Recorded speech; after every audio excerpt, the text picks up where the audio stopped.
بسم الله الرحمن الرحيم waxaan ku jirnaa maalmihii iyo toddobaadkii xorriyadda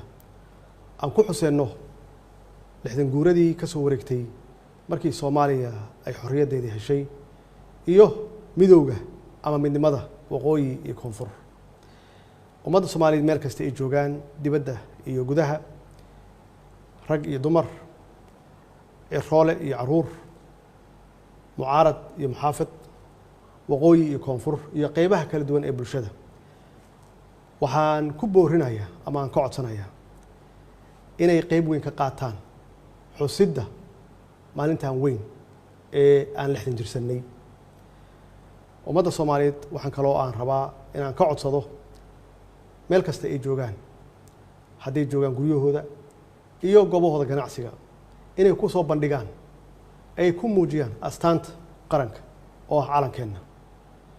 ayna muujiyaan inay tahay 60 guuradu inay tahay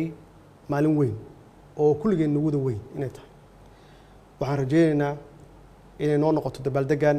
mid nabadeed wassalaamu calaykum waraxmatullaahi wabarakaatuh